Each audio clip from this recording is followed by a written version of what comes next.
this is a review of the LG HU715QW ultra short throw projector. So this projector is a native 4K projector using DLP and has support for screen sizes of 80 to 120 inches. I'm using a VividStorm 100-inch screen for this review, and it is a ambient light rejection screen. The projector is rated for 2500 lumens. So I did have a previous video on the screen using this projector. You can check that out for initial impressions of it, but this will be the actual review. So starting out with a few measurements, I wanted to check on gamma to see how that measures, because this mostly should be used with SDR. So there's settings of 1.9, which tracks very well, and then we have settings of 2.2, 2.4, and BT1886. You can see 2.2 also really well. Again, at the bottom end, we're not going to see great results from a projector like this, but throughout the rest of the range, very nice. And then as we get into the BT1886 measurement, we see it's an average of about 2.25, so that's pretty much aimed for lights on use. Now when we get into the contrast ratio, you can see black level of 0.07, that's decent, and a total contrast ratio of 1600 to 1, and then this shows how the EOTF tracks in HDR, and we see our max measurement of 125 nits. And then for color, full color gamut is only 64% of BT2020, because this is only a single laser ultra short throw projector. Alright, so because this is only 125 nits and doesn't really show full color for HDR, I'm going to show this scene here, split into three, the bottom one being in SDR, the top left is HDR with dynamic tone mapping on, and then the top right is HDR with dynamic tone mapping off.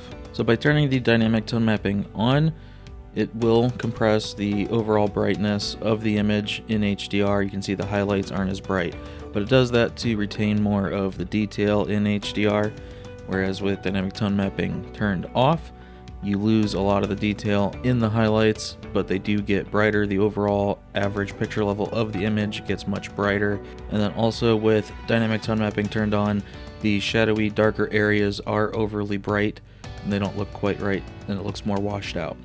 So neither one is really ideal, whereas SDR, it can handle fine, showing highlights normally, shadow detail areas look fine.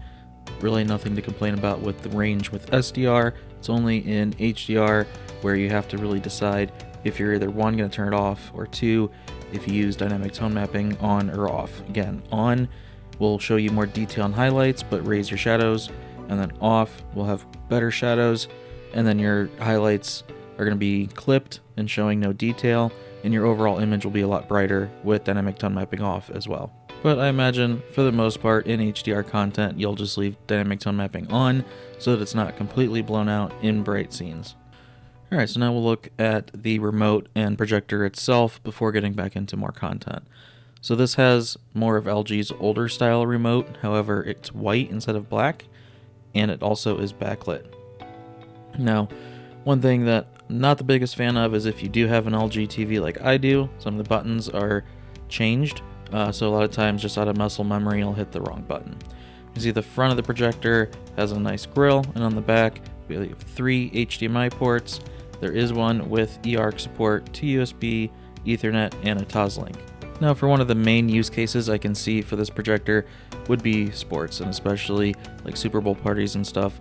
So let's see how it does here. And we can see as we scroll through the different picture modes, there is a brighter mode and there's a sports mode, as well as like ISF day and all the other normal modes that we see with LGs. So overall, it's quite bright and visible. Even when we turn on the lights with this ambient rejection light screen, you can see it very clearly. And while it's not going to be nearly as bright as a modern TV, it is still plenty visible with lights on and is very large. Something like this would also make a lot of sense for like a sports bar. So if you happen to have one, keep that in mind. Pricing for the projector has dropped recently to around $2,500. So now if we go into other use cases like general app watching like Twitch, which shout out to Ultra Slim, my wife, on Twitch if you want to follow her and watch her play games. This is another area where having a nice big screen like this is nice, especially with the chat on the screen. So now we're going to go over and go into actually playing games. We'll start with HDR games. So I'm going to load up Forza Horizon 5. You can see how when the lights are on, really doesn't get black or show the screen as black, especially during those loading screens. However, in the actual game, most of the black levels, while they certainly are not very black, with lights on and stuff, it's fine. I would say it's almost pretty similar to an older IPS LCD TV, so just keep that in mind of the type of range you're going to see with lights on like this. But it's visible, it's playable, it's not ideal, so it is still a better experience to turn off the lights, but having the lights on doesn't make that much of a difference either. And especially for kids, they're mostly going to like the size over the image quality anyway, so if this isn't a playroom or something, then they're going to be perfectly happy with it just because of the size. Alright, so now we're going to look at some highlights here and show in game mode what happens when you toggle between the dynamic tone mapping on and off and HGIG.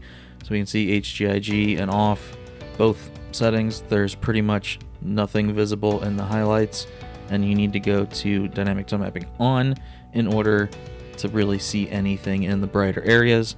And again, it will darken the overall image, but you'll see a whole lot more detail. Now, if you're playing a game with an HDR slider that lets you turn it down very low, closer to the 125 nits of the projector, then give HGIG a try because it is the brightest overall. But if you can't get the game set that low, then you're going to lose too much detail. And when it comes to the console setting for HGIG, you can't pull it down low enough, so even those games are going to look really clipped and blown out with HGIG. Okay, so now I have it on DTM on, and I adjusted the in-game setting to bring down the brightness as much as possible. And here you can see the difference when ambient light is on versus off, just that perceived contrast you get by turning all the ambient light off, even though the screen does do a good job of rejecting it. Alright, now over to Destiny. You can see that if you hit the green button a bunch of times real fast, you get that little pop-up menu, and it did show it's 60 Hz, 4K.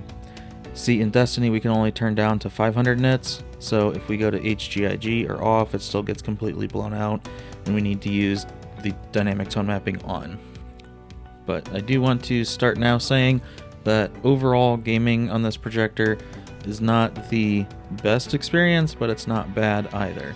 So if it's more casual leaning, it would be fine, and for children or younger kids, perfectly fine.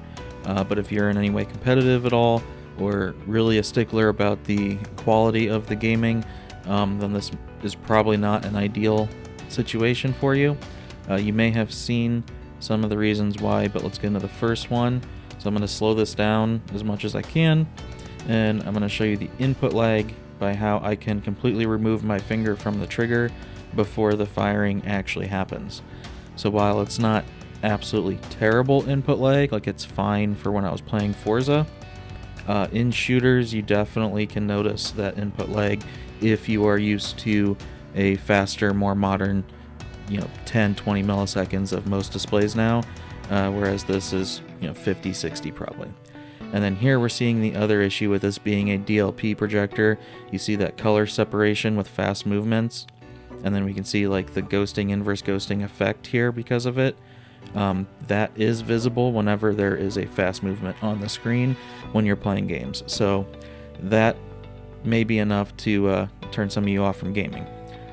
But other than that, the gaming is pretty okay. So, with the way things are adjusted here, you can see the highlights still look pretty good. And then I'm going to turn up the camera ISO a little so you can see plenty of shadow detail on the ground. And visually, it actually looks pretty good even if it is only 125 nits. But just the movement of the image on the screen isn't the greatest, and the input lag. So gaming wise, I'd say it's definitely not for any hardcore gamers or anyone serious about gaming. But a little bit of casual gaming here and there, maybe throw on a racing game or something for big screen, it's fine for that. The question is, should you replace your TV with this? I would have a hard time recommending that because the HDR implementation just isn't there yet. And it's not just this projector, it's pretty much all projectors. HDR, we're not there yet. But having this fluorizing screen from VividStorm, it's a fantastic screen and I really like it. What's nice about it is press of a button, screen comes up in front of my TV, and then when I'm not using it, I just store it behind the couch and no one sees it. So really easy to use, really nice to have for this kind of situation. So if you already have your TV, but you do want to have a bigger option for parties and events that are just for the kids or whatever, it's a great secondary add-on to your TV. Another thing I thought of is like 1080p SDR Blu-rays, not ones with a lot of dark scenes, but a lot of like Pixar movies or animated stuff that's nice and bright and colorful on a big display. Those would look really good here. So that's pretty much going to wrap up my review of this LG HU715 ultra short throw projector. If you like it, if you're thinking about it, give Robert Zahn of Value Electronics a call, and I hope to see you all in future videos. I'll have a settings video for this projector, and that'll wrap it up. So thanks everybody for watching. Have a good one. I'll catch you in the next one.